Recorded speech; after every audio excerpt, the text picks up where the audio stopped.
She's all eager. See that? She's got her journal. She's ready.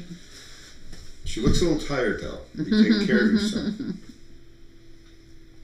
She's quiet today.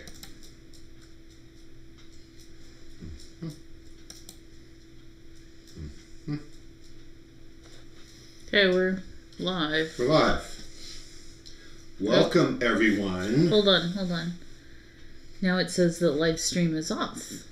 And I just clicked on the one that said it was live now. Okay, what is the... Go to the camera control panel. And what does it say? It says it's streaming and it's recording. Okay, so go to the YouTube. Mm-hmm. And just hit refresh for the whole page. Chat box came up, but it says live stream is offline. Really? Mm-hmm. Is my picture appearing in the... You went to take a drink of water and then it's frozen on you drinking water. And Melody's here. Oh, okay. Now say something, move something. Something? Say something? Is that coming out? Yeah, I think we're good now. We're good. Okay. So if anybody watching has a blank screen or a frozen screen, let us know and we can reboot the software. It's usually a software error. We are in the mountains, and sometimes the internet is hard to run uphill, like an incoming stream. But for most of you, you're downhill, so the internet should be flowing downhill easily. But if not, let us know. We were watching some live video coming in over the weekend, and it kept freezing, which we usually don't have here, because we have that ultra high speed. It's the Russians. Yeah, it must be the Russians. Has Trump been up here lately? Don't. It might have been him. Don't go there. Okay. No, I can go wherever I need to make a point. So,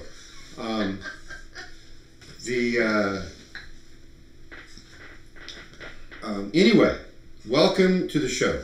The show is called Toltec Discussions with Golden Eagle. I am your host, Golden Eagle. I am a Toltec, or as we call ourselves, Toltecas, the plural form. So we are talking about the Toltec philosophy and how to save the world. That's it. That's all we're doing, really, is trying to save the world. Even when the world doesn't want itself to be saved. They really do. They just don't know it because they're listening to propaganda that says they don't want the world to be saved. We offer a variety of teachings online, in books, courses open to the public, and then courses open to our private students only, depending on your level of engagement that you're ready for. And no rush, really. The world is changing. A year or 2 or 5 from now, it may not be possible for you to tack on to an esoteric school of any kind or a Toltec school in particular. So go at your own pace. You don't need to panic and rush, but don't dawdle. Whatever you're going to do, don't just sit there. Things happen to you when you just sit there. Let's see, a message for some of my formal students, and by some I mean all of you.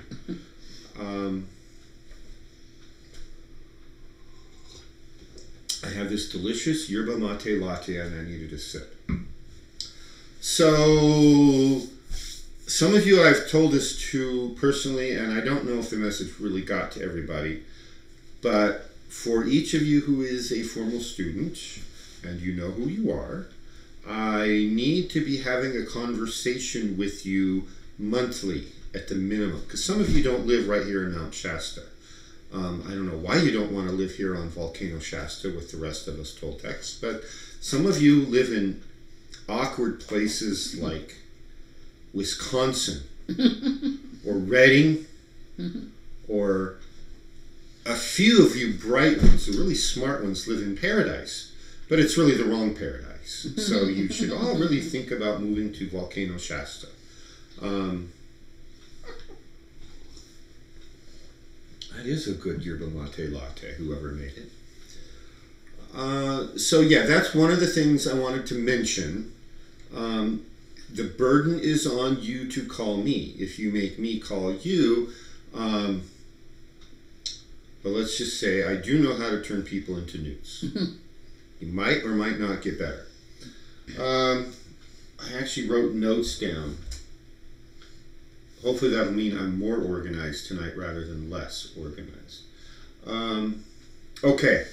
Something has come up with a few formal students, and it's in line with Toltec philosophy. So I am going to put this out there. The Toltec philosophy of Tolteca-Yotl, as you know, is this elegant, holistic philosophy of all of science and all of society. Science is part of it. The Toltec scientists were brilliant. The Mayans, who were successors to the Toltecs in that Mesoamerican region, and are famed, justifiably so, because they had a lot of math and astronomy in particular, great engineering skills, all of which, by their own admission, they got from the Toltecs. So Toltec scientists were on it in a lot of ways. The Tolteca-Yotl philosophy, one of the four major tiers in this philosophy is health. As you probably may have heard a rumor, I am a retired naturopathic physician and a retired acupuncturist trained in several systems of holistic medicine. For those of you who have read ahead and have gotten into one of the four required books, which is EJ's book, The Human Biological Machine as a Transformational Apparatus, you can think of this machine we're driving as kind of like the Transformer robots that the kids' cartoons use and the little toys they play with, which is a great analogy to teach spiritual work principles. Is they're driving this machine, and inside there is something that animates it. And the spiritual work that we do in esoteric schools is aimed at teaching you to use the conscious mind of the machine and linking it with conscious control with that essence inside that is animating. Does that make sense? Say it again, please. The conscious mind that we think with, that we're thinking with right now, that you're listening to me with right now, inside you, behind that part of the mind, there's something else. We make contact with it best at that state we get into when we're not awake by the definition of the physical world and not asleep. So those transition times, what in Celtic lore we call the time between the times. A good analogy for that is at dusk and dawn. It's not day, it's not night. There's this little cusp right there on the edge as you make that transition. As the sun is starting to go down, it's above the horizon and then it's not. That's the time between the times. The veils are thinner then, for a variety of reasons. That's when you can most easily make a connection with that essence. And so a lot of this work revolves around, some of the skills we teach revolve around how to make that connection more consistently, more reliably, under any circumstances. So not just when we're starting to fall asleep. It's to maintain that connection and extend the length at which you can connect with it, and to be able to get to your place of power and make that connection. And this is not an easy task. It's straightforward, but not easy. I'm not going to say it's difficult, but it's not easy. So this biological machine, if you think of it in the Transformers model, it's like any machine. It's like your car. It's like your washing machine in your laundry room. It's like any other machine that has moving mechanical parts. They wear out. They need lubrication. They need new belts. They need new hoses. And it has to be cared for if you want it to work. If you allow it to be cluttered with gunk, it doesn't work right. It doesn't vibrate right. Vibration and frequency is very important in the operation of our human biological machine.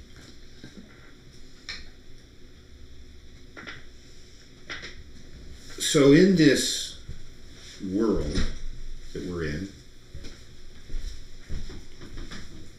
more correctly, the illusion of the world we're in, we still have these biological machines, and it's the only one we get in this incarnation. And if we don't take care of it, the incarnation ends up being short. Shorter than we might want in order to complete our mission. You do remember your mission, don't you? You came here with a purpose. We call it the true will, your dharma, etc., right? So the human biological machine is the only one. Welcome. Thank you. Please come in. I'm glad to see you vertical. I am so glad to be vertical. Welcome. Say hello to everybody online. Hi, everybody. So we're talking about the human biological machine, not as a transformational apparatus, at least not directly, but how to take care of it. So it's the only one you get in this incarnation. Now you say, I don't like this one. You know, it's when you go like shopping for a car and you get a new lease, you take it home. No, the trash can's in the wrong place. I don't like the color of this carpet after all, because when my cat sheds, it gets all over the inside of the car. So I'm going to take it in and get a new one. And you can do that with these human biological machines you're driving. But getting a new one involves getting rid of this one and ending this incarnation, and in which case for this incarnation you flunked your purpose. So my suggestion, it's not a requirement, it is a free will universe. My suggestion is you take care of it without any extra modifications, without anything fancy added in. It's designed to last approximately 120 to 150 years in good working order. That's what the data show from 3 or 4 different scientific method points of view. And we have documented evidence of many people who have lived that long. In fact, we have documented evidence of far longer. Has anyone ever heard of Li Chi Yuan? Is that the guy that lived for 250 years, but his whatever a guru lived for longer than that? Yeah, Wow. that's the guy. Yeah. See, I think you told us that a couple of weeks ago. maybe. Okay, so he was in China, he was in herbalist. Yeah, I did. It was more like a couple of months ago. So read about it in my book. He lived to be 256. He had certificates from the Chinese government when he turned 150 and when he turned 200. And there was apparently some political stuff going on. About the time he turned 250, it was called the Chinese Nationalist Revolution. And so he didn't get a certificate. And that was when Chiang Kai-shek was taking over. And he didn't like traditional Chinese medicine. This guy was a Chinese herbalist, right? So he probably just went up into the mountains and hid. But anyway, he died at the age of 256. We know exactly when he died, in 1933. And we know when he was born. So that's what's possible. What he did different was he added the extra fancy stuff, which is another conversation for another day. Secret herbs, secret Qigong exercises, and healthy food. So just the basics, though. That's what it should last, is 120 to 150. There's a bell curve over potential, and the bell curve runs from about 120 to 150 years without the extra modifications. So as a naturopathic physician and acupuncturist, I spend a lot of time helping a lot of people get the most out of their human biological machine. And that's what led me here, because then I realized, well, the biochemistry part is easy. It's the mental, emotional, and then especially spiritual part that's more difficult and comprises the biggest impediments to maximizing that 120 to 150 years. 2 more of those train whistles. Here comes the short one. Coming fast downhill. This guy's flunking. Yeah. It's supposed to be long, long, short, long when you go to a crossing. We just heard 2. Sometimes some of these conductors and engineers are, I don't know, we hear some weird stuff when you live half a mile from the railroad. I hear you. But anyway, I saw the biggest impediment was the mental, emotional, spiritual, and that not enough, as a society, not enough work was being done with the energy side of things. So that's why I'm in this spiritual counselor, shamanic healing, energy healing bandwagon that I'm on. I'm focusing on the spiritual and I'm focusing on the energy, because there's not enough people doing that. You might think there's a Reiki practitioner on every street corner, but no, really not. We need more Reiki and Akadua and Qigong and Tai Chi master, and we need more of all of it. We need all of it. We literally need, not just figuratively, we literally need an energy medicine practitioner on every street corner. And you'd think in a place like Volcano Shasta there would be, and there's not. There's a handful, but most of them come and go. That's another story too. Where I'm going is, there's some of the basics that I taught people over the years. And I found myself repeating the same litany over and over and over again to literally hundreds, if not thousands of people. I've sat down and given the basic nutrition lecture thousands of times. I've sat down and given the basic detoxification lecture thousands of times. And the exercise lecture and the meditation lecture and the heart health and the endocrine health and all these other lectures, hundreds and thousands of times. And that's when I realized I'm not going to save the world one client at a time if I can see a max of 6 to 8 a day.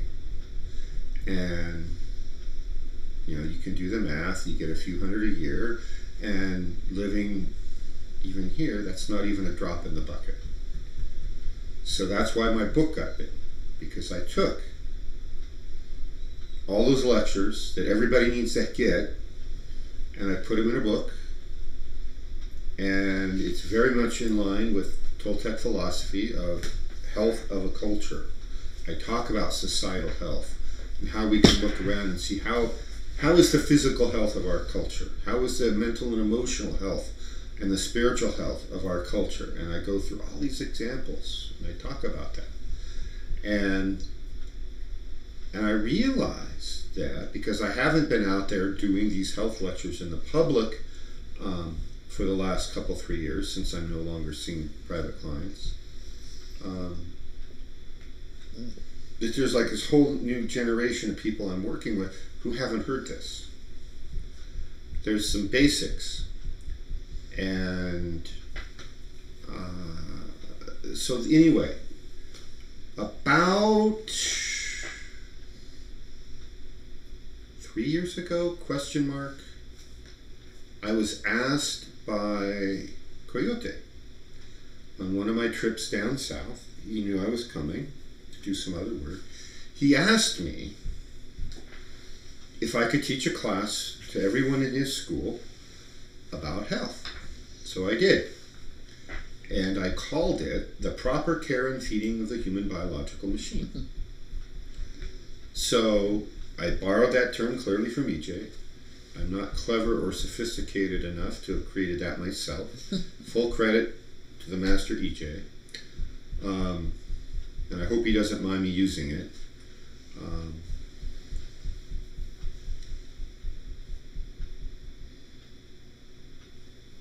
And I want to give that to the students and any friends that you might want to invite to that class. That was, it's me making the noise. Was it? Okay. Yeah, my little foot tap thing. I get in that mode sometimes. Got a lot of energy going through, and I got to get it out somehow. Give me that yerba mate back. Well, you better keep the sword out of my hands because He may fight you for it. no, there's good thing there's no politicians here tonight. I'm in one of those moods. And I'm non-discriminate. I'll walk into Congress and take everybody's head because they all deserve it. Right about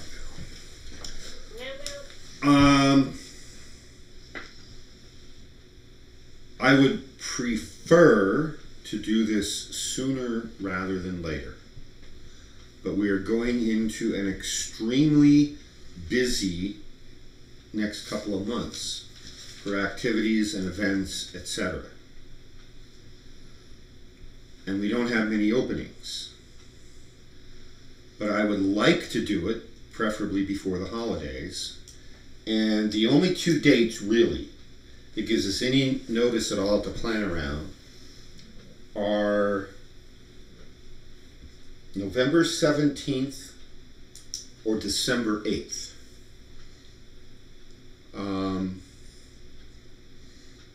So I'm really going to put it on you students, including you watching online. I will broadcast this, and for maybe not on YouTube, it may be on something else. For those of you who aren't here. And if you are here in the state of Jefferson, then I would like you to actually come physically. It may be here, it may be somewhere else. Here locally. I guess for this class, I'm not opposed to going down to the Reading area if need be. But I'm going to put the burden on the students to make this happen. Those are the 2 dates. Get in touch with everybody in the school. Find out when we have the best chance of making it happen. I mean, I don't have much preparation to do for this. I have a presentation already prepared, and like I said, I've given all these lectures literally thousands of times. And I know this like the back of my hand. So I'm offering this to the school, to the students, and any friends you would like to bring. It will be a very, very minimal nominal cost, or maybe even just by donation.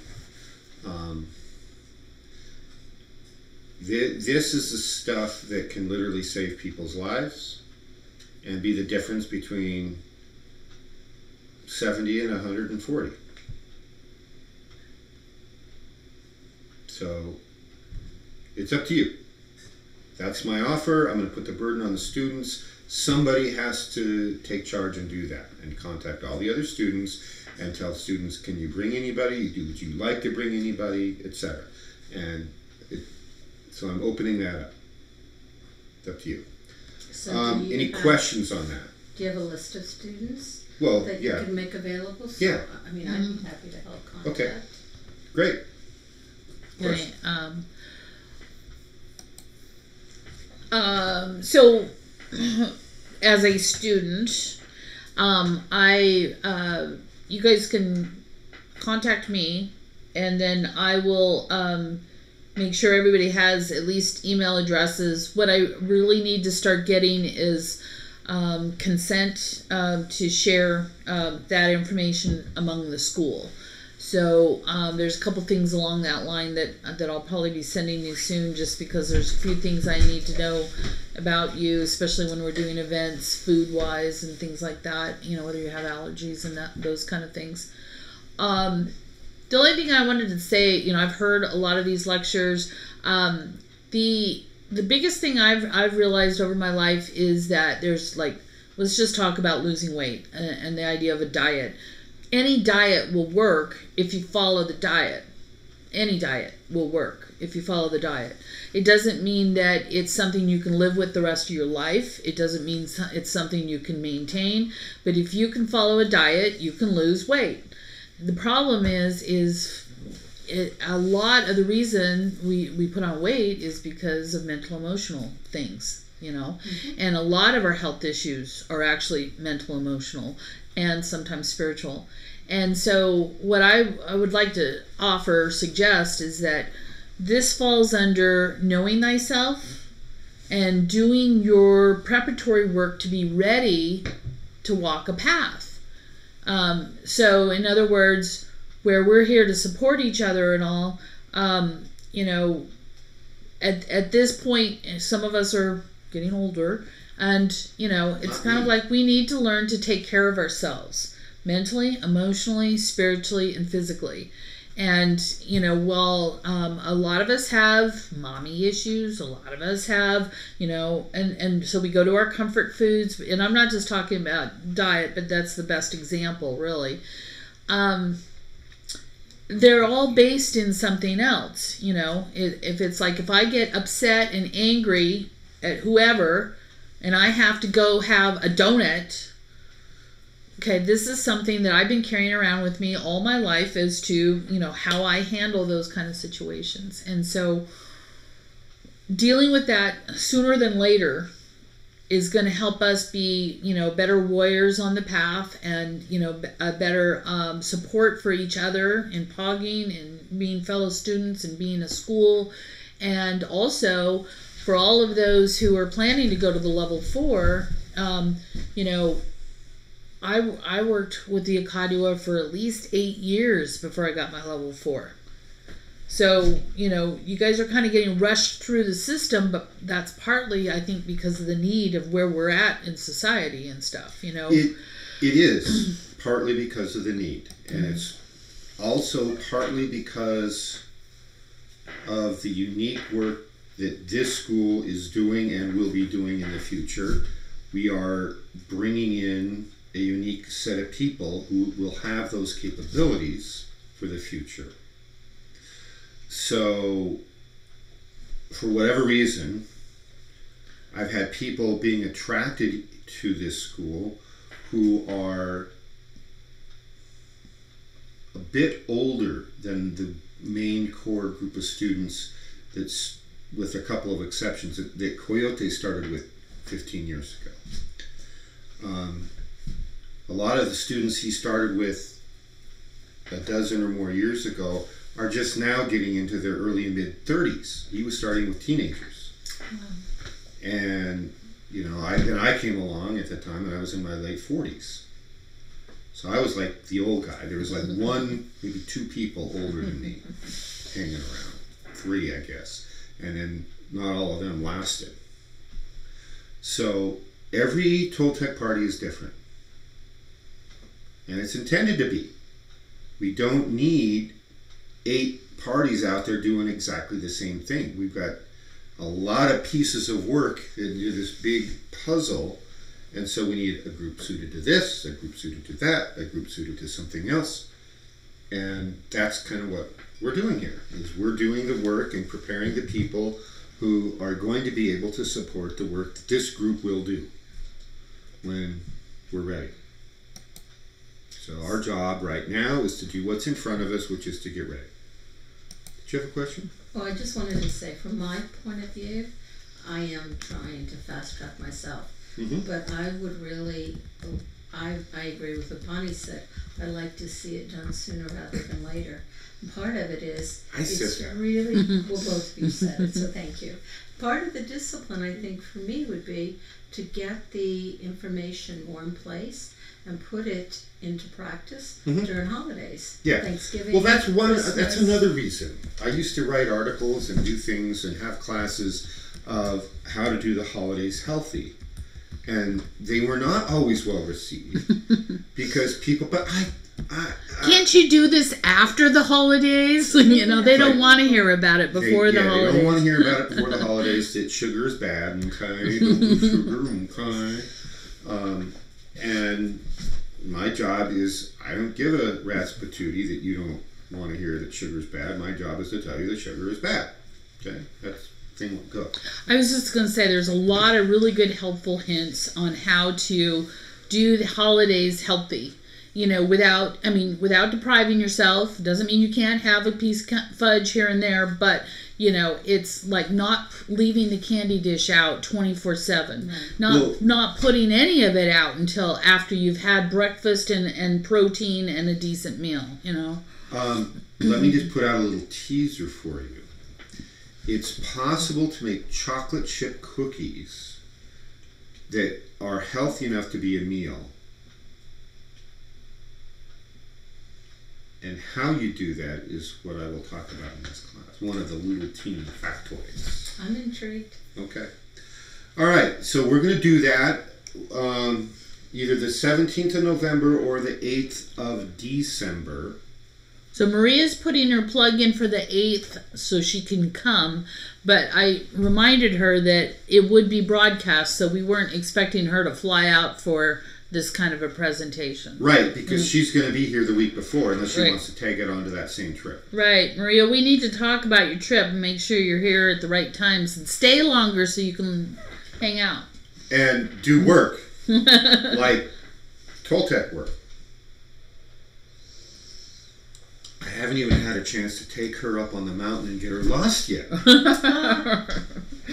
You better hurry, it's snowing. So what's the name of this class that you're going to have? It will be called The Proper Care and Feeding of the Human Biological Machine.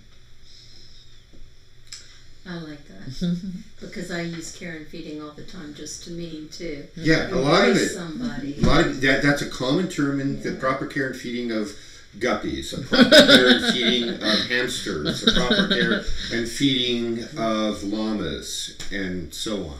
And so, I just put 2 and 2 together. I took the great name from EJ's work and then that common phrase, and they went together like that.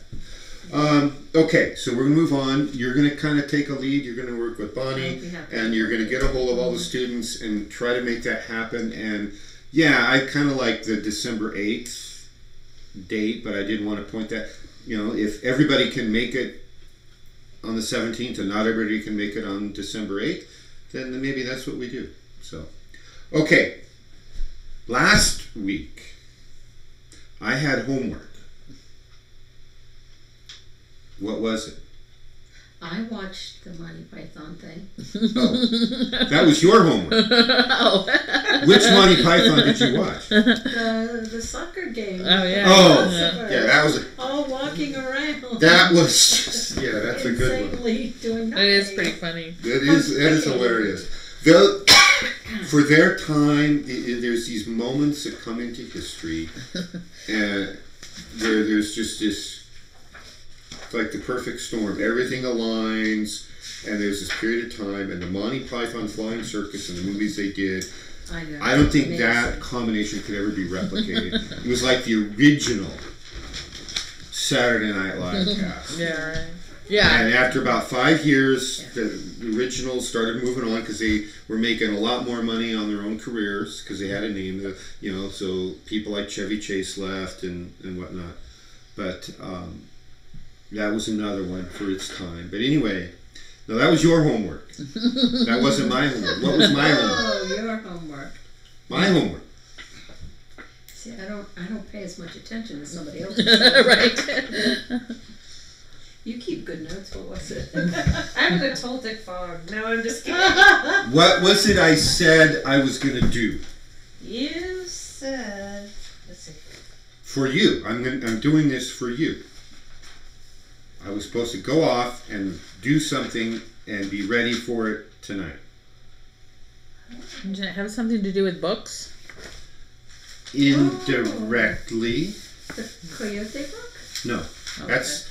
That's going slower than expected because more and more chapters I'm finding have missing junk that I have to retype. And I think it's the conversion of the Kindle into something else. Every now and then, it's like I'm trying to figure out whenever the chapter starts on an odd page number, then the next page doesn't show and I have to retype that page. Because I look in the hard copy book and then there's like 3/4 of a page. So it's like 3 times now I've had to retype sections, or it missed figures. I have to go to the hard copy and scan a figure and then put it in. So it's going slower, but I'm about 1/3 of the way through the book now. We're getting there. We're getting there. No, it's not that. I don't Didn't remember. find it? You didn't write it down? Anybody I'm not online? gonna write what he's supposed to do. I know. Remember? No.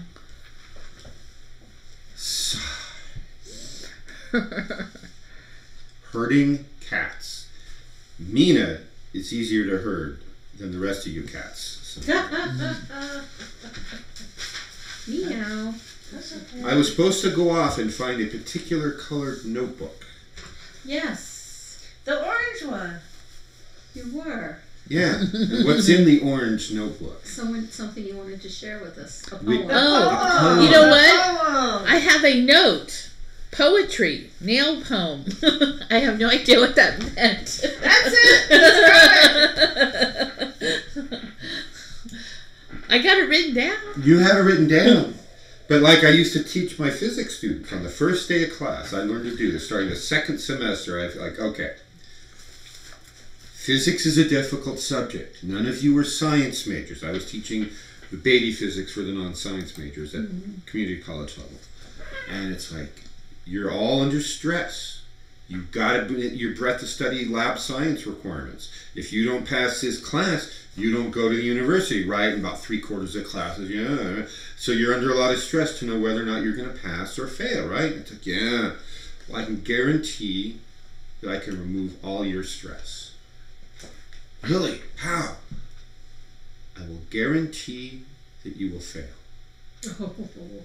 No more stress. That's the answer. So I would whip out my notebook and I would say, here's the instructions to eliminate the stress of knowing whether you would pass or fail your physics class. Don't come to class. Don't read the textbook. Don't take notes. If you accidentally take notes, don't read them. And so on. And then, of course, the flip side being if they wanted to actually pass the class, do this. And then I tell them, anybody who does this, I've never had anyone fail. So, stress gone. Yeah, I had a line in a poem that I have written that you all liked the line that when I recited it. Anybody remember the line? It's your thing, Bonnie. The nail. It had something to do with the nail. Oh, The once you what? She's like, it's right here.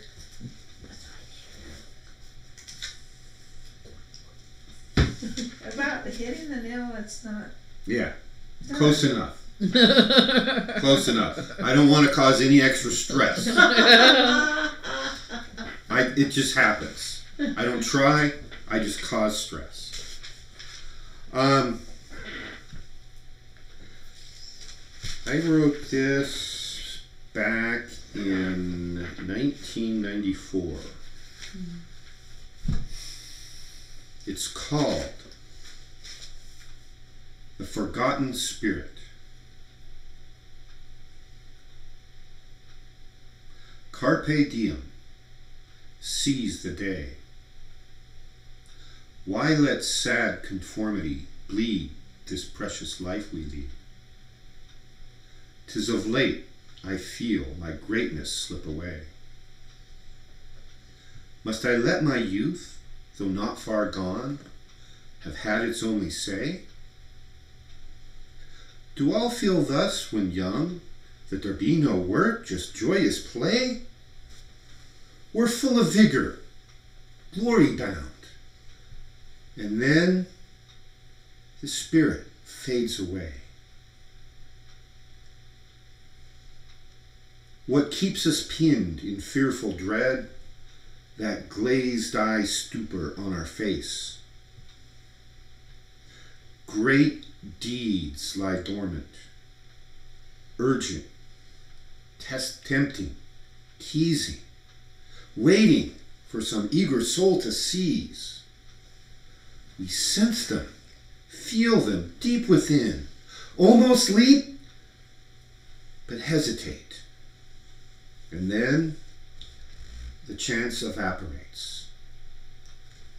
Tomorrow will be soon enough to take the true way. But oh, the force of peers, you dare be not the same? An unseen chain we build for years to keep us all in line. How many genius deeds were on the tip of tongue, yet due to fear of difference, went unsaid and left undone. People are not nails to be hammered back in place. To keep them down, to stifle growth, there is no worse disgrace. It's never late. The greatness comes when called. Use it. Trust it. The deeds await. That's beautiful. That's really beautiful.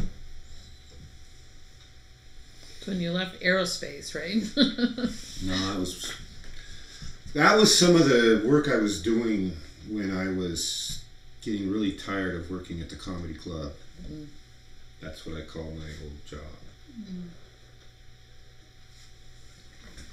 Yeah, I was reading all this wacky stuff like ancient science and technology and ancient spirituality, and that's about the time frame I was getting heavily involved in getting really interested in alternative medicine. I left aerospace in '98, and I was doing some writing, different things, a lot of sci-fi, just some treatises. I can see elements when I read my journals from that time frame of the style and the subject matter that I'm putting into a lot of my blogs these days. And a lot of the blogs are going into different larger pieces that I'm producing. So yeah, that's more of my Toltec art form.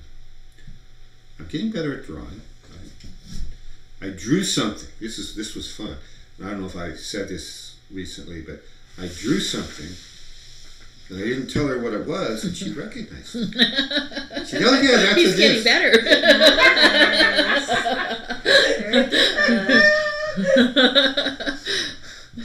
But yeah, the message of this poem is, I mean, that was very cathartic at the time.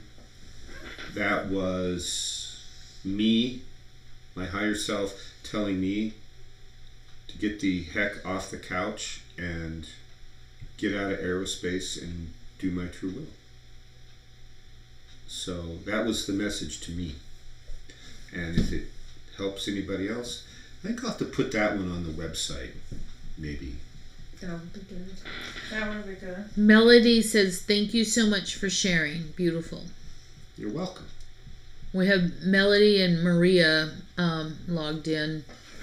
No Cherie. No Cherie. All right, Cherie. There's somebody else watching, but We have only one Yep. hidden. I think a lot of people are watching them as reruns. So. A lot of people watching with reruns, but I have 3 people who tell me they regularly watch them in real time. And we seldom see more than 2 who aren't logged in. I would appreciate and request if you would log in so we know who you are. And I would appreciate that way you can participate and ask questions on the chat. And be sure and like our channel. And yeah, that's important. We're almost a quarter of the way to having enough people liking our channel that we get a custom channel name. Not that that's like the be all and end all, because anybody can click a link. But then once you get a certain number of subscribers, then you get more stuff besides a channel name. So,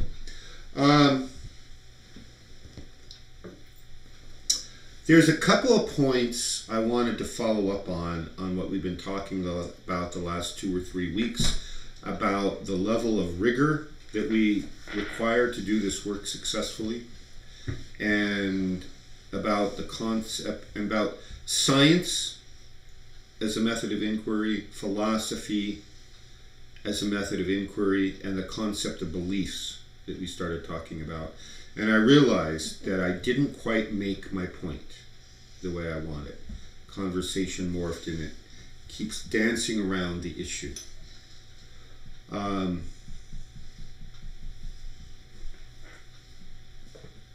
laws of physics. Pole dancer. Oh, the cat? Yeah, she's over here pole dancing for us. She lost her rug, huh? Yeah, we brought the other rug downstairs because I'm doing some work upstairs and we didn't want it getting dirty, so it came down here and the dog started rolling around on it, getting it dirty. So I vacuumed it up again, rolled it up, and I'm storing it for a later event. Well, that's why she's pole dancing. Yeah. Well, She's she looking does for a that rug. all the time. She follows us into the restroom. And while we're in the restroom, she'll pole dance on the floor. And with the rugs. And then she'll start wrestling with the rug. And it's nice, neat rug. And it'll come out and it'll be in a Y. Sorry for interrupting. So the science is a method of inquiry. Some of you probably saw I posted that meme that says that I talked about the other day, that science is not an answer, it's a method of asking questions.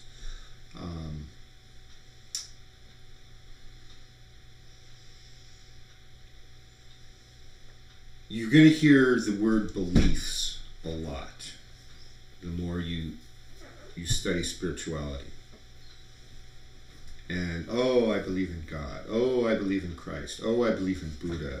Oh, I don't believe in any of those things. I only believe in this, that, or the other thing, right? And ultimately, what I want to impress on your minds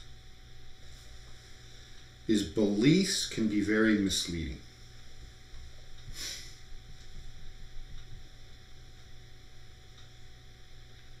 And the laws of physics are absolute. The laws of physics don't care whether you believe in gravity or not. Gravity is what it is. Whether the Newtonian model, which described its effects very accurately, or whether it's the Einsteinian model that describes space-time continuum but still doesn't have the mechanism of action of gravity, or whether it's the newer models that aren't fully adopted yet that describes gravity as an electrostatic phenomenon, they don't care if you believe in them or not. You know, the physics world, it says, oh no, this electrostatic thing, and no. And I realize I'm glossing over a lot of details because not enough of you have a detailed enough background yet in physics to have a conversation with more detail. I need people who can talk about vector field analysis and a few other things like that. So right now, the only person I can talk to about this is Coyote. And he and I don't get to sit down and talk about this stuff anywhere near often enough. And I probably don't keep pushing that envelope often enough. But I've got a couple things I'm working on. Your beliefs.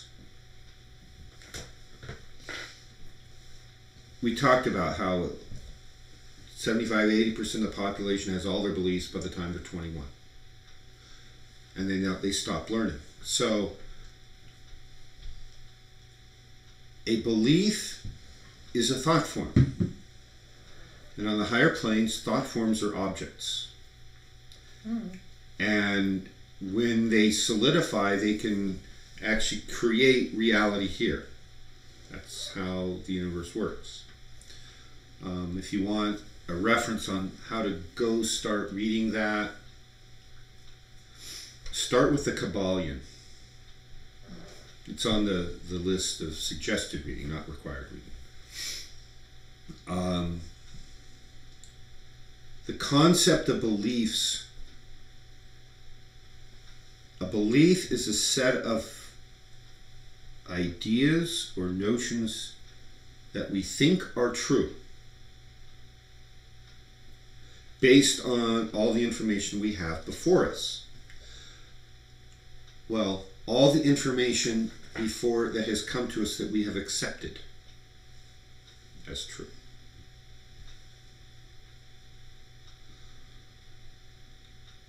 We can have even just a casual remark when we're a child.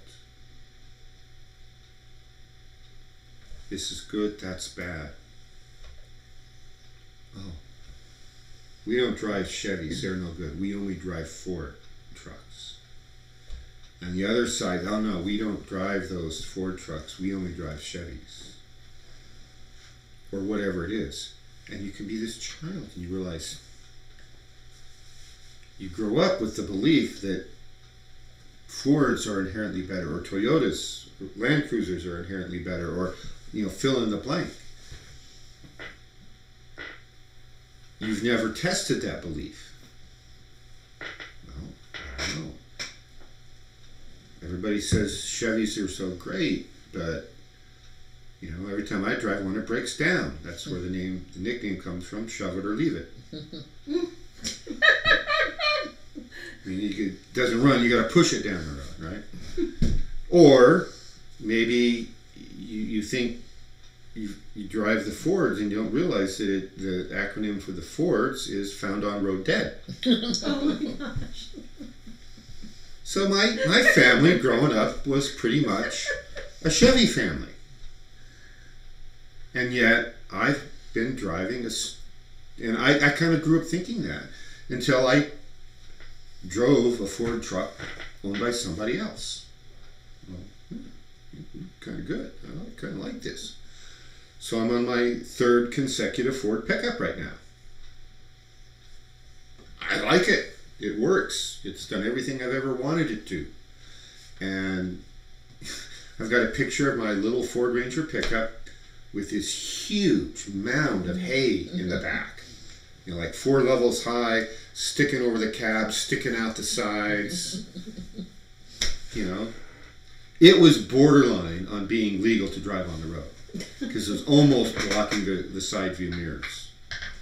And of course, when you're full of hay, the rear view mirror right straight back, you get a great view of a hay bale. But I took it really slow on the side roads and didn't kill anybody.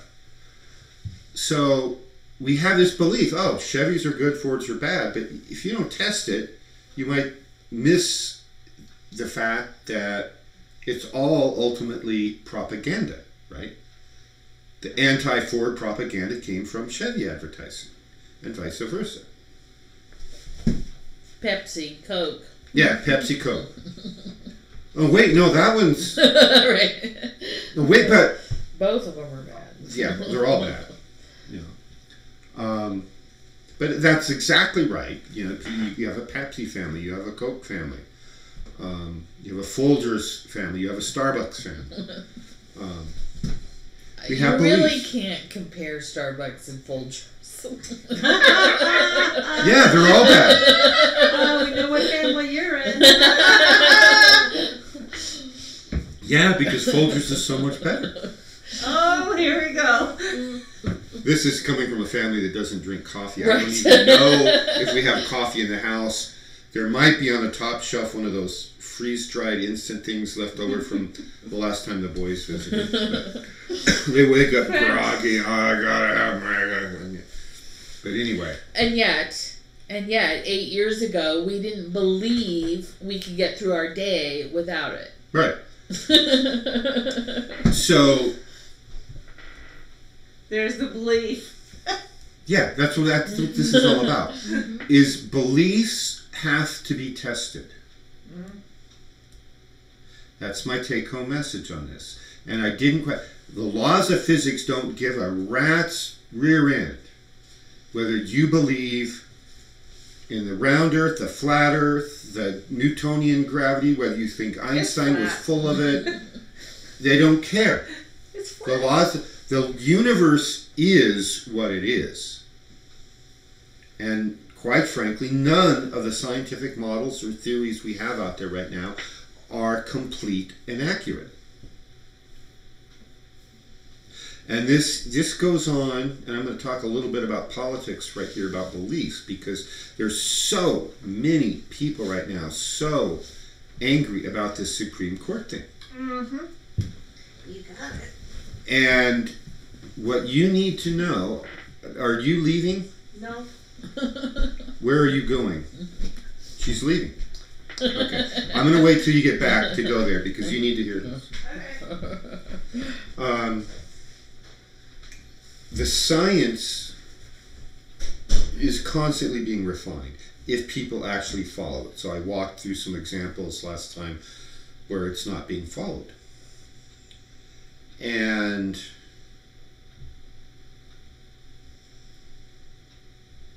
beliefs do no one any good if you don't test them.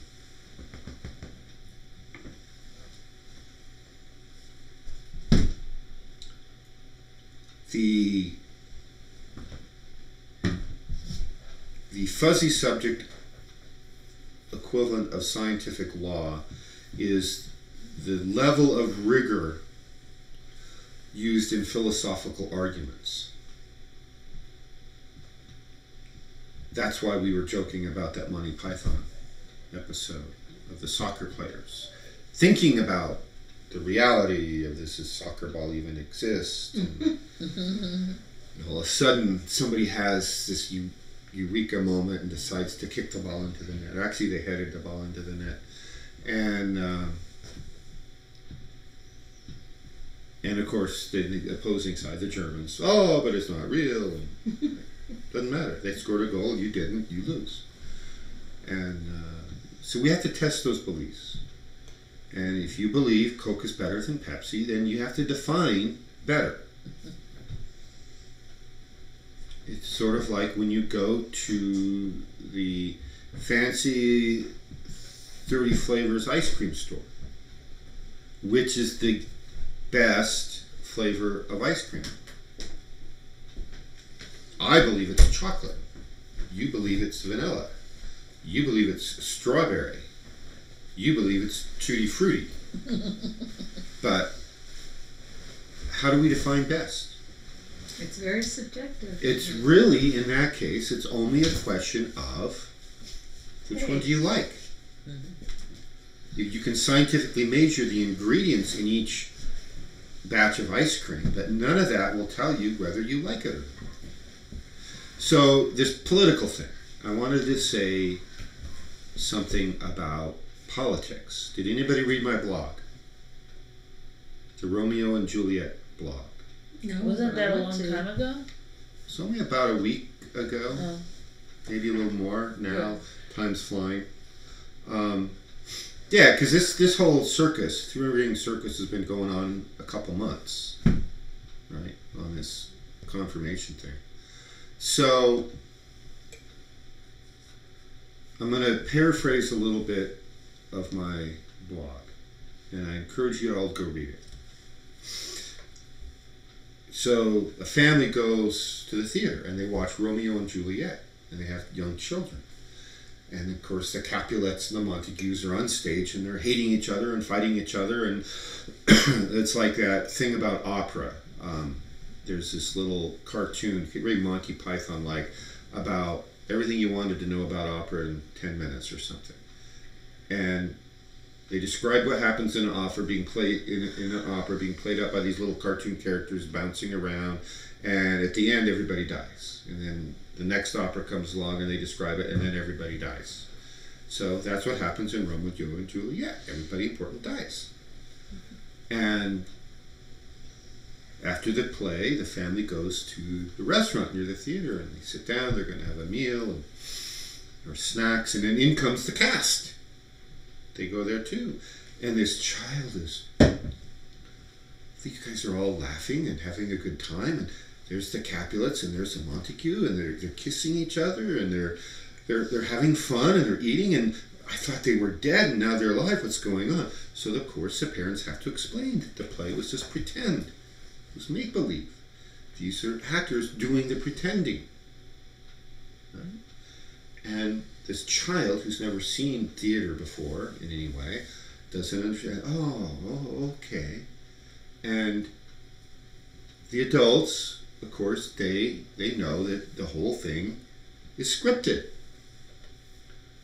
1597 was when Romeo and Juliet was first published and produced. So that's Rounded out. 400, more than 400 years ago, right? We've been doing this Romeo and Juliet thing. And Romeo and Juliet, every time it's played, if they do it right, ends the same way. Everybody dies.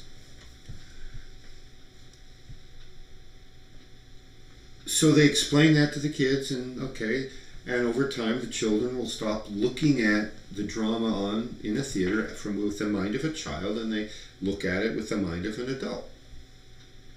So what people believe about politics is that the political system we were taught in grade school about how government works is really the political system that's actually taking place. And it's not. You need to stop looking at the theater of politics with the mind of a child and start looking at politics with the awakened mind of the adult, and realize if it's being done in front of a camera in Washington, D.C., it's scripted. There was no debate. That was all scripted. And if you don't believe me, get online and search for the video of the recent press conference that Nancy Pelosi gave, where she admitted that. Oh yeah, we did this, and then we did this, and then this is called the pre-smear, and this is the after-smear, and now we're going to do this, and right down to who was going to vote is scripted. The only difference between the play of politics in Washington is that the audience doesn't have the script ahead of time, unlike Romeo and Juliet, where everybody knows how it's going to go, how it's going to end, and we go watch it anyway. Right? Oh, we want to see how it does. There's an energy there. There's a frequency there. There's emotional highs and lows. It can be therapeutic. It can be transformative, right? So the politics in Washington are entertainment. They're a distraction.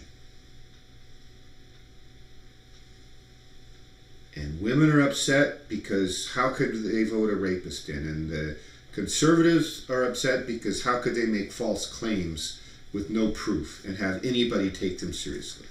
And it's scripted, that whole event. And every other event, major event in politics, all being done to distract you from something else. So whenever you see a big media to-do, the first thing to ask yourself is, what are they distracting us from? Anybody notice while all this was going on, the multi-trillion-dollar tax cut for the rich that they passed and signed into law? Did not, but that's the perfect camouflage for it. Yeah. Everybody's upset. Trump tax cuts for the rich. When was the last time you saw Russia in the news? Mm-hmm. It's been nothing but Russia, Russia. Oh, wait, shiny Kavanaugh. Oh, Ford. Right. It's all scripted. This is not an accident. We're being played. There is no journalism taking place in our media. It's all propaganda. All the mainstream media outlets are part of the U.S. government's Department of Propaganda. At least in Nazi Germany, they had the decency to call it that. Here, we still call it news. And people turn on that box every night. What's going on in the news? Oh, I gotta get angry about that. Gotta get angry about this. Oh, we gotta go fight that. And there's hundreds and hundreds of other things going on that they don't want you to see. So don't buy in to the best thing to do with television is don't have it. I was going to say turn it off. No, turn it off, drop kick it off a cliff. Of course, depending on your belief in gravity, it might go up, it might go down, it might just sit there and hover. Right? Because it depends. Yeah. Bring up 100 TVs out to the top of a cliff. I know a big mountain around here that has some cliffs on it. It's a giant mountain-like volcano. Or is it a volcano-like mountain? Good question. How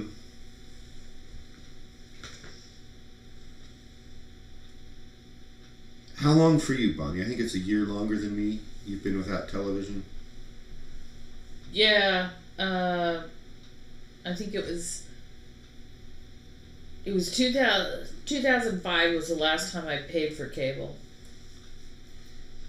For me, I think it was I own about a box, but it isn't hooked up to anything. I can't remember if it was 6 or 7 for me. 2006 or 2007 for me was when I fired television. I mean, we'll rent Netflix or something like that, especially the work movies. We check the fires on the internet. Yeah, but because that's more accurate, actually. The best thing to know with the fires coming your way is that there's a website through the California Department of Fire that basically gets infrared satellite imagery. It shows dots everywhere and you can zoom in or pan out, zoom out. And that's the best thing. It tells you by the color of the dot how old the fire was anyway. So that whole propaganda was predetermined. Everybody knew who was going to be nominated because they already had their smear campaign planned weeks, it turns out, weeks before the announcement was made.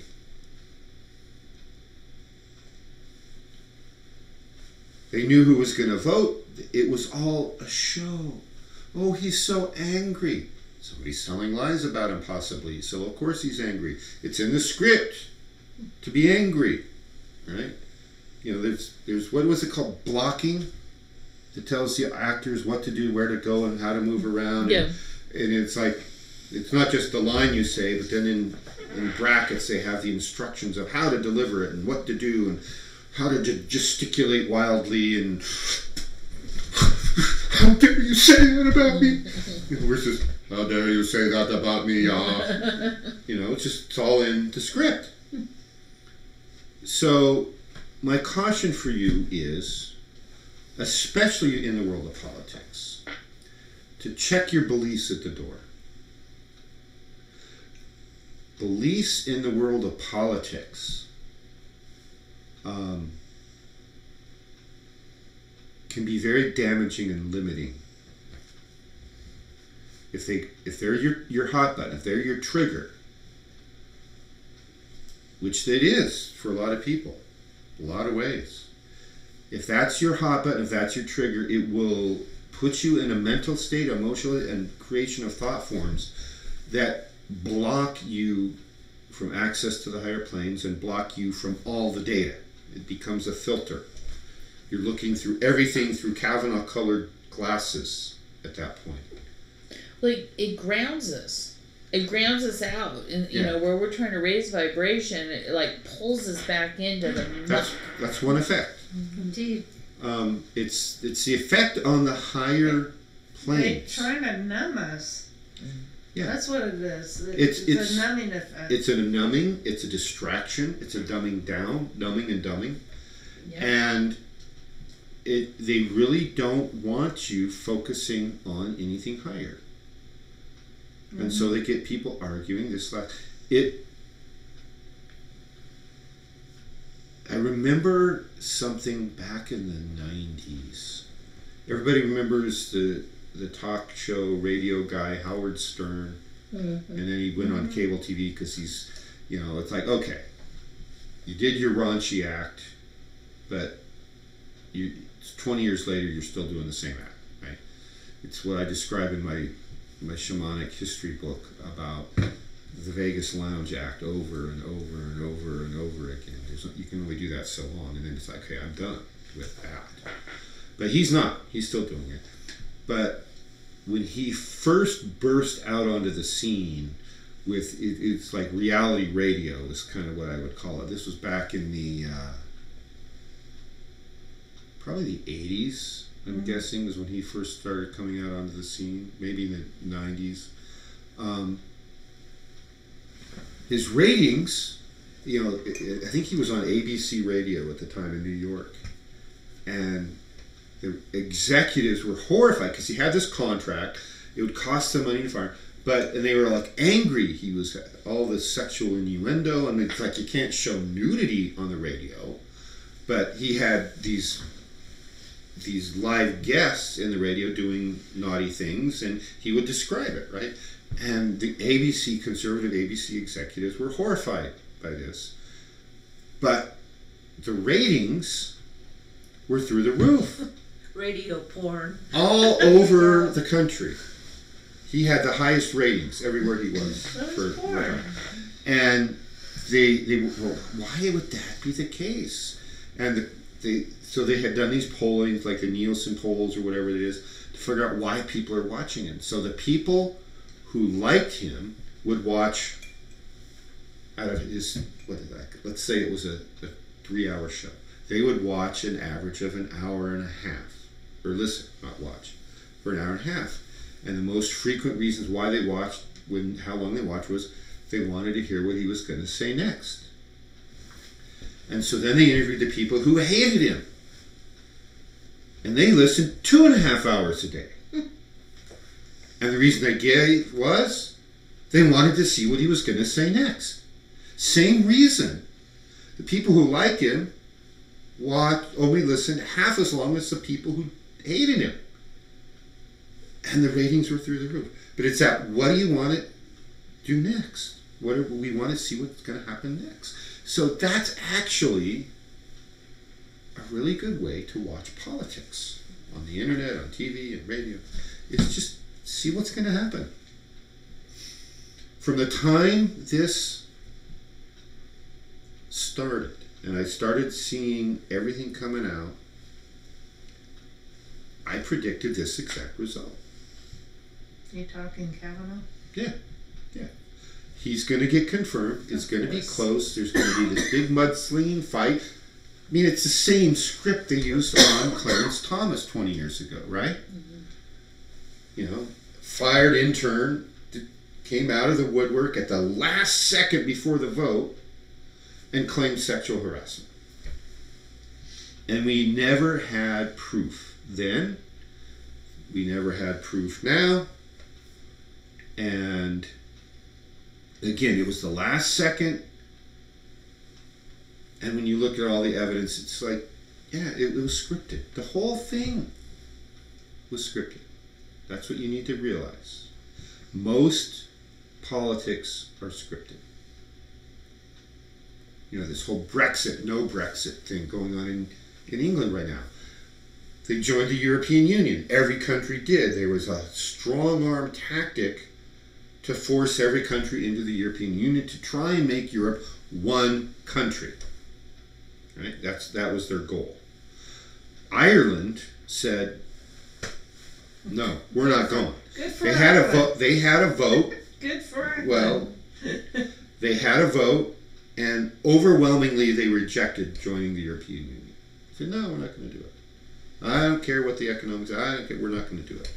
So then, through some trumped-up means, and I don't remember the details, it's been way too long, they somehow forced another vote, which was illegal, and all of a sudden the vote switched. Oh yeah, we'll join. When they interviewed the man and woman on the street, oh no, I voted against. It should have been even a wider margin against, based on the exit polls, as the first time.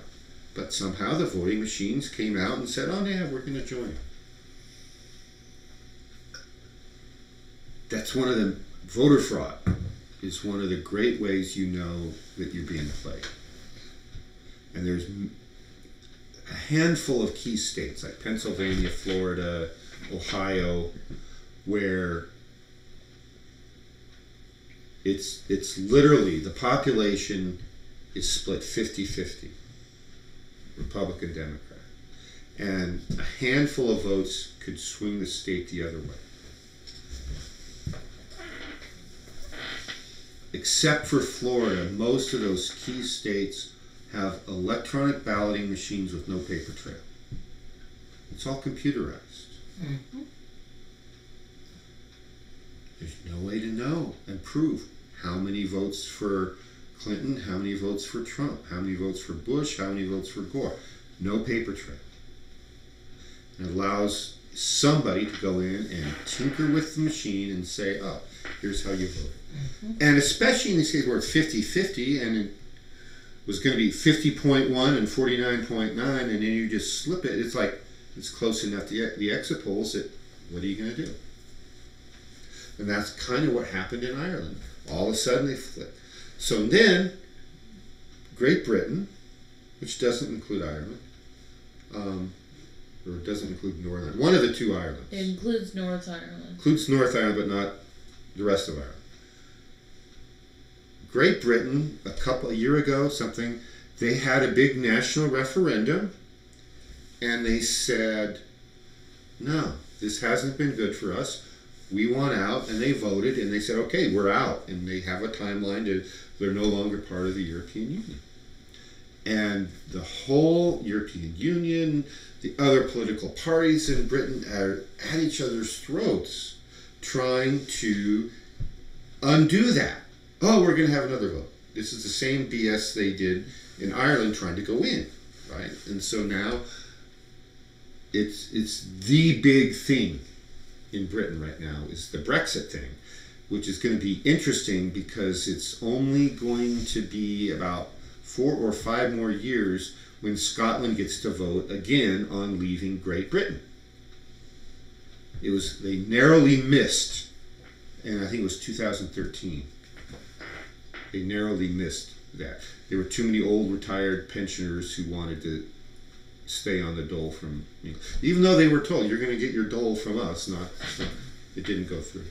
So the beliefs about how politics works, the belief about what's best, about what's right, I think I compared the Republicans and Democrats to the Capulets and the Montagues. Or is it the Montagues and the Capulets? Point is, it doesn't matter. It's all a script. So we have an opportunity to see the bigger picture, to see behind the illusion, to see the man behind the curtain. And realize that you're watching on stage. Where's the director sitting? Who's behind the curtains in the wings, pointing and exiting, and actor comes off, getting ready for the next scene. Okay, here's your new script. Go out and read this. One of the politicians who was absolutely the worst at covering that up was George Bush the Younger. Yeah, W. You know, there were times where when he had to ad-lib and he wasn't on script, it was like night and day. He'd be up there talking eloquently the stuff that he'd rehearsed, and all of a sudden they asked him about it, blah, blah, blah, fumbling and bumbling and stumbling and looking like the complete idiot that he was. So Dan you have Quayle too. Say again? Oh, Dan Quayle too. That's the first time I really understood the impact of a vice president and the fact that they could end up running the country. And I'm like, this could be really bad. Gerald Ford, Nelson Rockefeller, Spiro Agnew thing didn't bring it home? Oh, I was too little for that. Man, yeah, Nixon was president, right? I was 10. And Spiro Agnew was vice president. And he somehow, I don't remember the details because this was back in the early 70s, 73 or 4. He did something to make everybody mad, and so he resigned. And the power people wanted Nelson Rockefeller to be vice president because everybody knew ahead of time that Nixon was out. He was out. And so Nixon, well, maybe he was out, maybe not. It was they wanted to get it set up so Nelson Rockefeller could be president if Nixon went out. But Nixon crossed them up and appointed Gerald Ford. It's like, who the heck is Gerald Ford? Right? He was from Michigan, right? And he'd been governor. He wasn't a high-level anybody, even in the world of politics. So that was what caused Nixon to go out. He made the elitists mad by defying them. And so then all this trumped up stuff, he was forced out. So Nixon then resigned. So you had a vice president resign, and now the president had to resign, which meant Ford was now our president. As soon as he was sworn in as president, he couldn't appoint Nelson Rockefeller vice president fast enough. It was like, solemnly swear to this, so help me God. And Nelson Rockefeller, you're now vice president. It's that fast. It's within minutes or hours at the most. Nelson Rockefeller's in. He was not going to cross those big guys. All an act, all a script. Very seldom do you get that. But Ford was in that same kind of category as the Dan Quayle, the bumbling, stumbling. And he was famous, of course, for tripping and falling, right? Yeah. And that gave Chevy Chase on SNL no end of material to work with, because he was big into physical humor at that point in his career. And he just milked Gerald Ford for years on SNL. Oh, but you're right. The idiot, the number 2 guy, could end up just like that, being number one guy. Yeah, it's Pence I'm really worried about. Well, it's all scripted. Yeah. It'll be interesting to see what happens next. So one thing that comes to me about all of this conversation is the fact that, let's just say we lived in a perfect world where we weren't worried about people trying to trip us up on purpose. We've already got a big enough job of realizing that our attachment to this reality and our seeing this as being concrete and the dreaming as being, just some psychological thing or whatever, to think outside of this lifetime, we don't even get to any of that stuff because we are being played and we are being shown all these different realities. And I used to always talk about, the reality of living in East LA versus West LA. There's the whole gang mentality. I mean, that's very, very real to them. People die on a regular basis because they believe that to be their reality. And yet you can get in your car and you can drive across town and you can be in West LA and you're going to have a completely different reality. And we do choose our realities, and we choose to be stuck in bad marriages and create this phenomenon around us of, oh, my mother was a horrible person and I had this awful childhood, and it's like, here we are 60 years old and we're still bringing all of these realities along with us, and then to realize that we're being played. And Melody mentioned something about Facebook, and I don't know how many of you have been paying attention on Facebook, but take a huge step back from that one, because kind of what happened this week was this interesting meltdown. I mean, for me, it started when my account got hacked, in my opinion, by Facebook, and an ad was run on my account, and then they stole my credit card information, which I never, ever, ever would ever give Facebook my credit information. So that means that their spy system picked up on my credit card and actually charged my account. And so we reversed that charge, and I get a nasty note from Facebook saying, well, it seems like you've been having problems with your account. You better stop having problems with your account or you're going to be punished.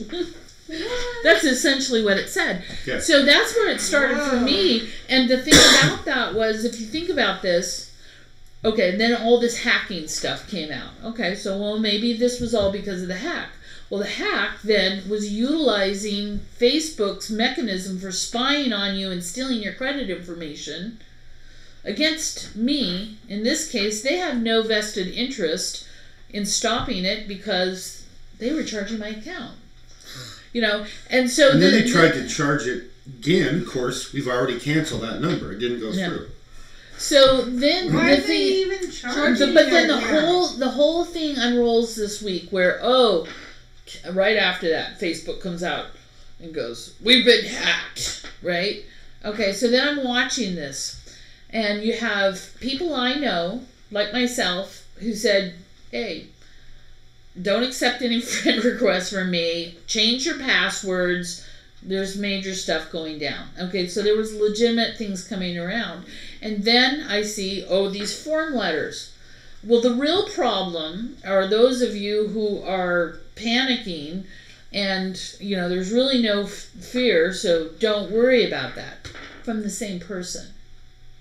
So then I realized, okay, well, they have been hacked, and now their hacked profile is coming, and then there's a new news bulletin. Well, none of this hacking stuff is true. They're not really creating clone of your profile.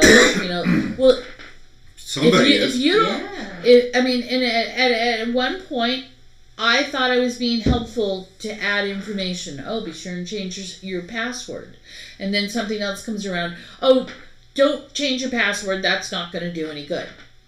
So I didn't even know who I was talking to anymore.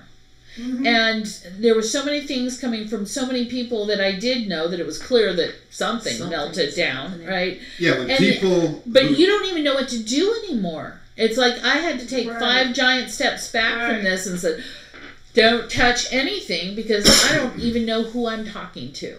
And I think that was part of the intent. Yeah. Really. I think it's like the Mission Impossible. Sit back, They're- watch it smoke. Part of their intent is to create confusion and get everybody to freeze and act. So it's like, yeah, I changed my password, and I'm probably going to back out of some of the Facebook activities I'm doing just because it is unreliable. We know it was made by DARPA and the CIA. That's come out now. That's not a secret. They're giving data to the government about, well, who's pro-Trump, who's anti-Trump. Here's somebody with an independent thought going on. Well, we got to stop that right now. Yeah, that happened.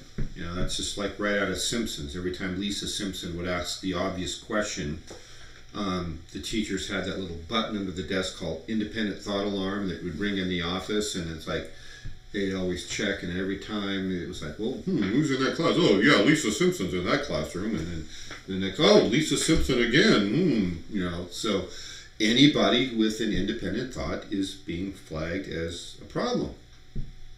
They know how to control the Democrat Kool-Aid drinkers. They know how to control the Republican Kool-Aid drinkers. It's those of us who don't drink Kool-Aid that are the problem. I actually did an experiment. So I had notified my friends of what had happened and that we might be needing to close one of our sites because it had been hacked. And I also ranted on Facebook for charging my account and placing an ad, and because I didn't know about the hack at that point. But I used the F word, Facebook, right? So then I posted this other thing just to see then I realized that nobody was seeing that I posted. That post reached 2 people out of like 350 or however many friends I have.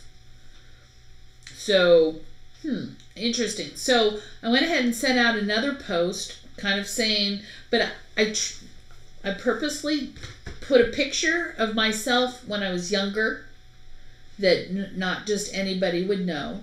It was a picture with the Mona Lisa in the background, which would catch the eye of people like, oh, it wasn't just another meme going around. It was something specific. And I wrote in there something like, if you know me, please love my picture. Well, if you just looked at it quickly, you'd think I'm talking about, in the picture, it's me pointing to the Mona Lisa. So there's a lot of double innuendos. But then I went on and I only used the term FB has done these things to me, and if you don't see me anymore, I've been blacklisted and been cut off. So out of that, I had at least 60 people who actually saw it and followed the instructions and liked my picture. It was actually to love the picture. Half of you failed, but that's okay. I clicked love. For the record, I can prove it. But it just shows you the algorithms are looking for, their own algorithms are looking for negative press on Facebook, and then it gets squelched. Yeah. Wow. So there's layers upon reality, and make sure that what you believe has been tested is kind of the take-home message. When you're not conscious and just letting these things happen to you, that's the problem. It's bad enough. Okay, we're living in this holographic projection where everything is an illusion, right? But now we've got these layers upon layers upon layers of more illusions.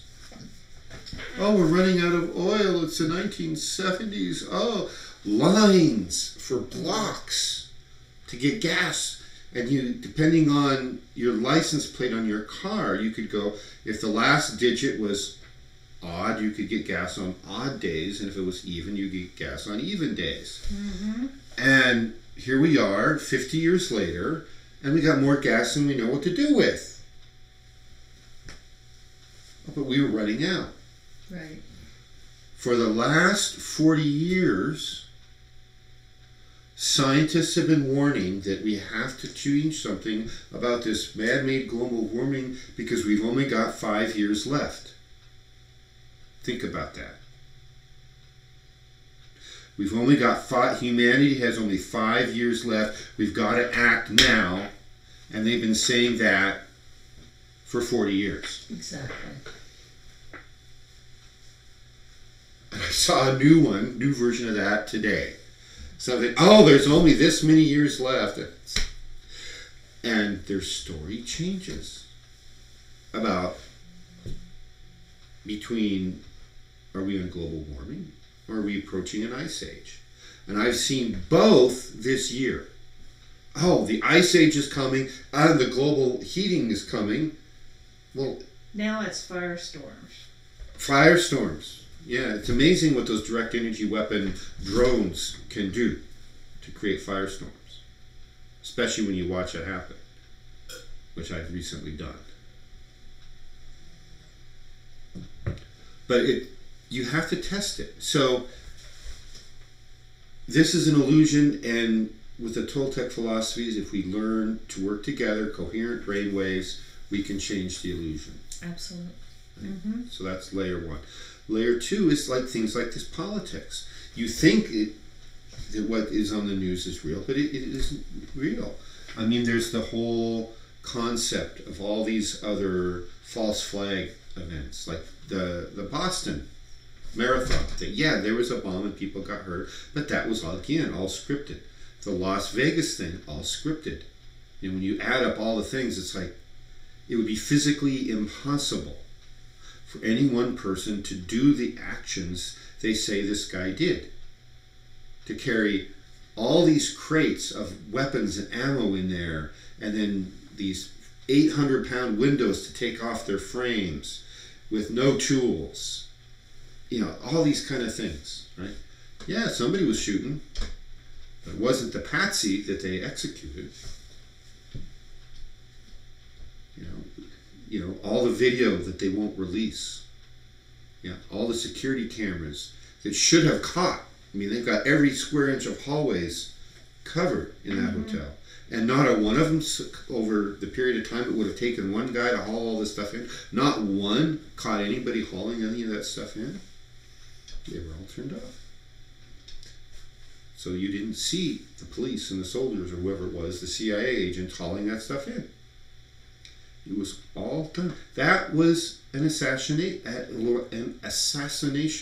attempt on a Saudi prince. They thought they were going to get a Saudi prince with that. And that actually failed. He didn't get killed. That's not going to be on the mainstream media. No, of course not. Because it doesn't fit the agenda. Why is it that Detroit, Michigan, still has lead in their water after 6 years of arguing about it? That's an easy problem to fix. And the politicians aren't fixing it. Okay, there's an illusion that certain things are possible with technology, certain things aren't.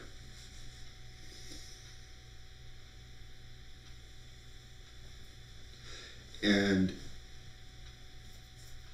it's the upgrading of the consciousness that's needed.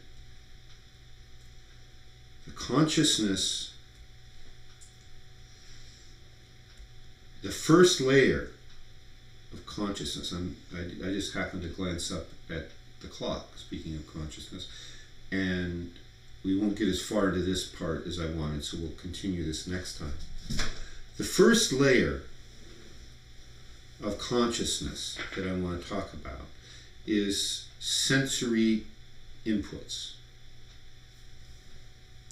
Consciousness is a combination of sensory inputs and data processing, followed by information data outputs in the form of actions or beliefs. Okay, you need to repeat that. Yeah.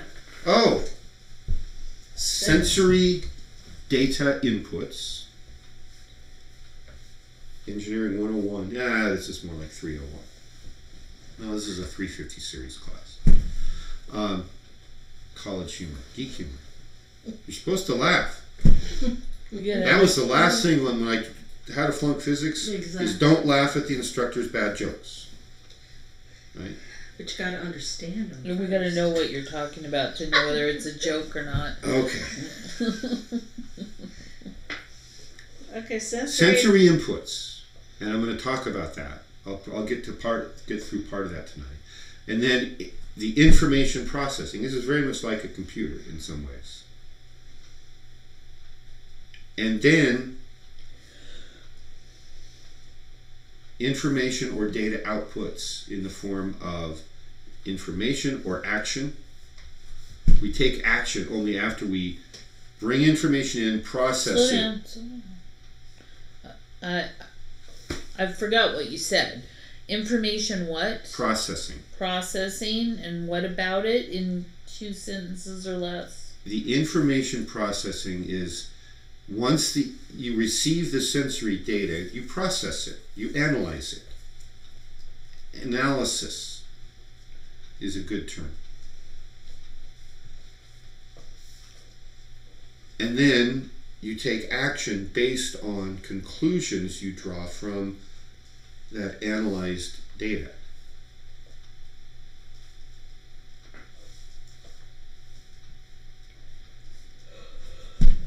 So the first layer of sensory information is the raw data from our physical senses. Owie, owie, hot, hot. That stove is hot. Well, if you don't know what hot is, telling me it's hot, don't touch that beautiful cherry red glowing electrical burner on the stove. I don't know what hot is. This is me at probably around 3. I don't think I was 4 yet. But I remember this because my mom kept slapping my head. That's hot. That's hot. That's hot. She didn't tell me it would hurt. So as soon as she moved across the room, I reached out and went, tsh, this finger right there. Oh, pretty. Ah! All of a sudden, I knew what hot was. Sensory data, processing. Oh, that hurts. Now I know what hot is. If somebody says, oh, don't touch that, it's hot. Oh, I know what that means now. Now you see why owie, owie, hot, hot right. is a better thing. Right. Well, my mom didn't use the term owie, owie, hot, hot. My mom said, it's hot. She was 100% right, and that data was completely meaningless to me at that age. When you're 3, you need more data. I didn't know what hot was yet. Everybody has to learn what hot is. That would have been a really great time that when we come into this incarnation, that we could bring certain things in with us, like, hot hurts. That would be a good one. Mm-hmm. Sole purpose is. That would be too easy then, I guess. I don't know. But it would sure save a lot of trial and error. And heartache. Yeah. Nobody all run away screaming. Yeah, probably.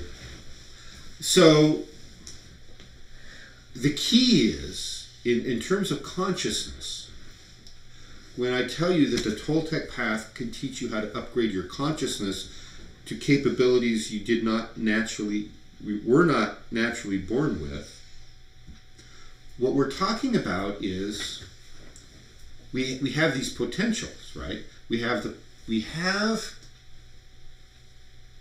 higher bodies. Anybody who's living has the higher energetic bodies, but they're not all fully developed.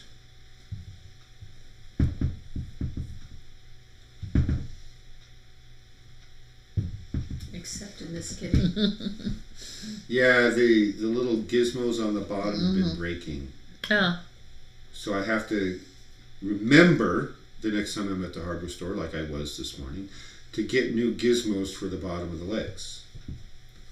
To keep them steady. So if I write down Arlen, new gizmos, you'll remember what that means. New gizmos for chair. There you go. This upgrade process means to expand into new capabilities that you have the potential for, but if you don't use it,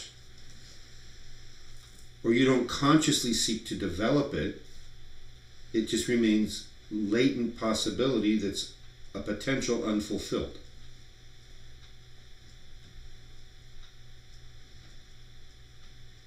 Hot. Yeah.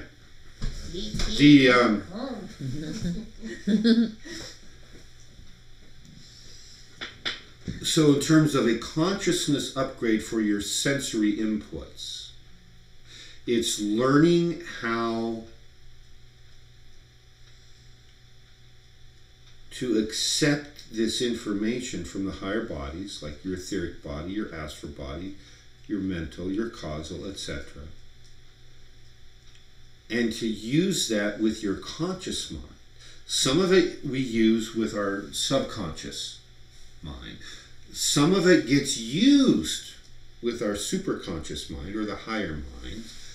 And that might show up in the form of urges or a propensity or a sudden, I don't want to go there today. I'm going to go over here today. What was it we were just talking about? Oh, she had a plan to go to the gym. And she says, no, I don't feel like it. I'm not going to go. So when she goes to the gym today, she finds out that she only goes there to work out in the pool. That's her form of exercise. It helps her a lot. And they, over the last 3 days, when she was going to go and never did, they completely drained the pool, so the pool was closed. And they just barely got it filled up, and it's not even back to being hot water yet. A good reason you didn't go. Yeah. So somehow, It'd be too cold. her higher mind knew that. And we have those instances. But the upgrade becomes training your mind through the disciplined activities to go there deliberately and use that sensory data.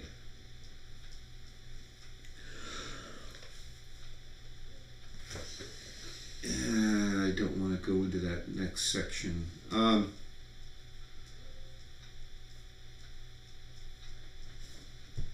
One of the things I'm going to introduce now, and then we will be continuing to talk about this, is in order to upgrade your consciousness,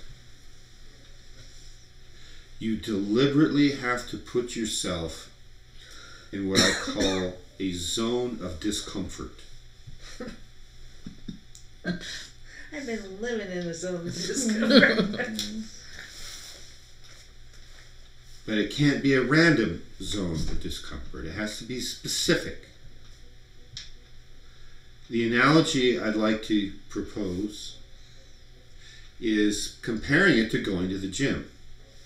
You're going to the gym, let's say you're going to lift weights to increase your strength. You have to push your muscles beyond their ability that you currently have. You go in there, 50-pound barbell, no problem, I got it. 75, oh yeah, no problem. 100, that's there. 110, okay, that's it. I lift 110 pounds. I can't go. Right? If you never push yourself to go beyond that, you never will.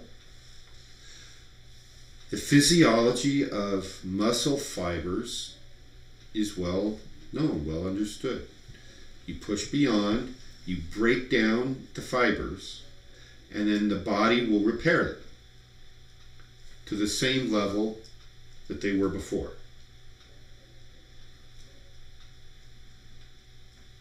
And they're, okay, okay, good, that's over. Phew, the muscles are thinking. And then you do it again, and again, and again. And it's like, what is this nut doing? It's like, this hurts, stop it, you're making my muscles. Well, the only chance now is I got to make extra muscle fibers so I stop getting hurt. Extra muscle fibers means more strength.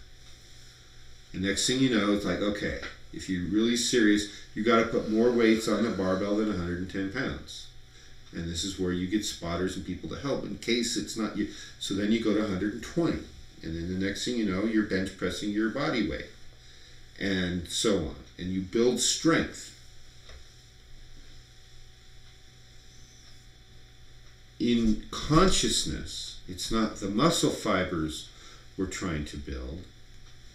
It's a combination of neural fibers in our central nervous system, as well as energetic fibers and links between the higher mind and the physical mind. We have to push that. You have to work to build new neural networks and new energetic networks that don't exist unless we use them. It's a latent potentiality. The best age for doing this, to start this higher mind upgrade, is about age 5, plus or minus a little bit based on individual development. There's a bell curve about that. Age 5 is the central nervous system has developed enough that children are starting to be capable of abstract thought.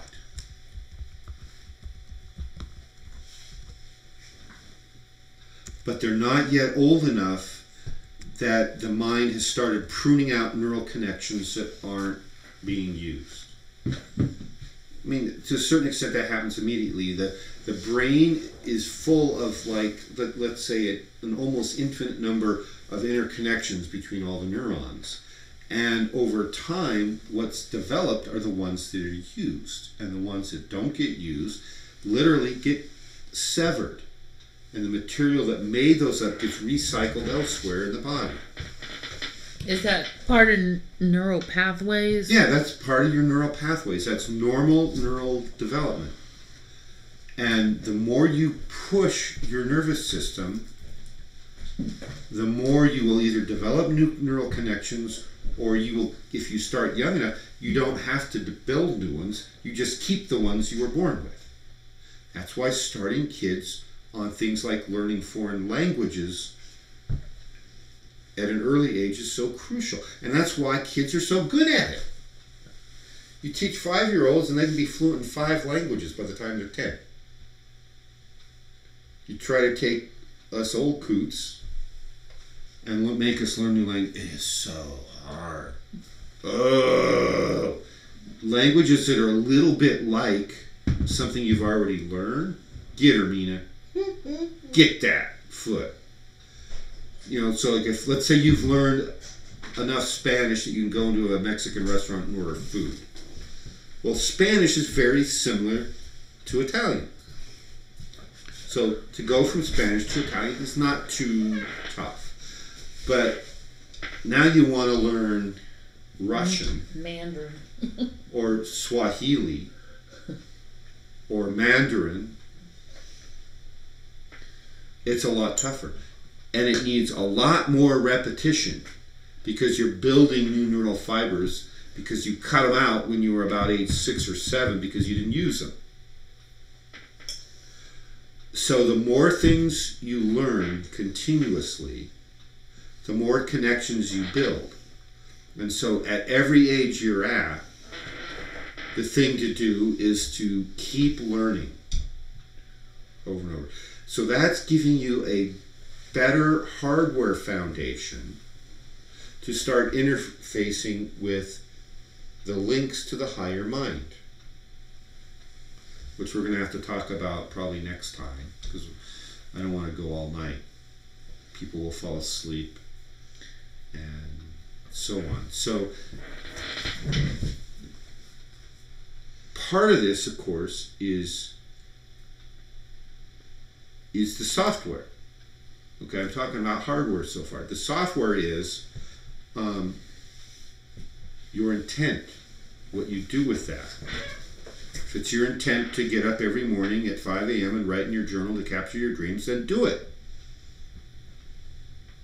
If you say, oh no, this teacher's nuts, dreams aren't important, I'm going to blow that off. Okay, well, you're not going to push those circuits. You're not going to train yourself to realize that when you're in the dreaming, you're in another place. It's not an activity. So I do sound like a broken record when I remind you about journaling and all this. It is part of your consciousness training and development. So just do it. Wow, that's a cool slogan. Just do it. I'll bet we could trademark that and use it for selling almost anything. Like tennis shoes. Like tennis shoes. Or running shoes. Running shoes. Or cross trainers. Or cross trainers. Yeah, just do it.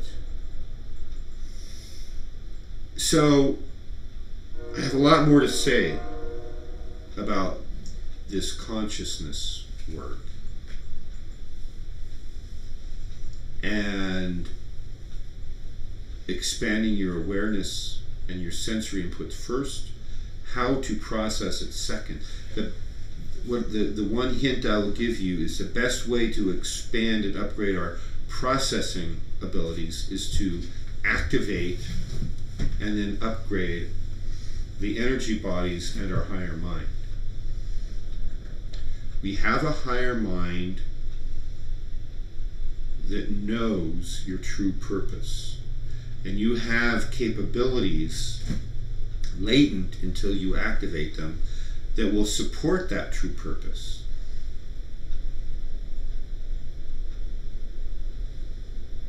So balancing between the physical body and the higher bodies, push every pathway you can, balance the left brain and the right brain. This is all good stuff. Learn music, learn chess, learn art.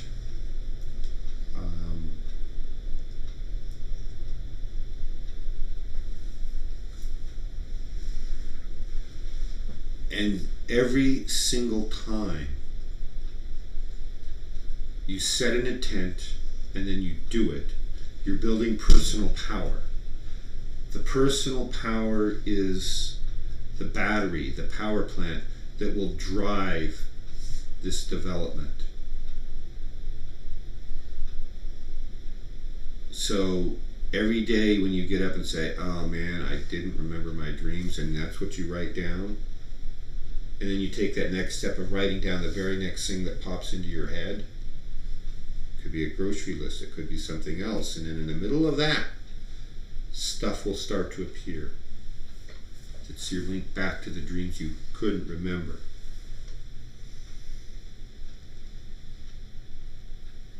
Any questions? Online, live in the studio audience. Maria had asked a question clear back when we were talking about President Ford. Was it Ford on the Warren Commission? I think so. Yeah.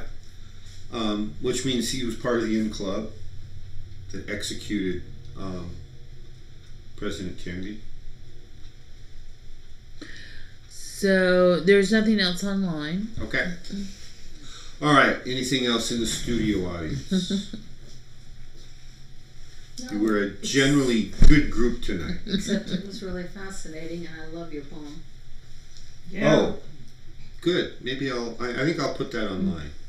I think that's a great idea. I think I'm going to put it up so it can't be easily copied. I'm going to put it up as a graphic.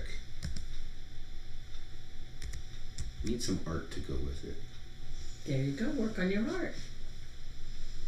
Or have your lovely Or work bride. on her. Let her work on her art. No, I've got some ideas. Got a little sketch. Kitty says she's sketchy. Sometimes. All right, we're done. Lost Horizon was on and said, Oh, hi, hi, thanks Lost. for the interesting discussion. Okay. Tell all your friends about us, Lost. And thank you for joining us. Okay, we're going to go off. We're going to end it here. See you all next week. Some of you I will see soon. And have a great evening. Do good, avoid evil.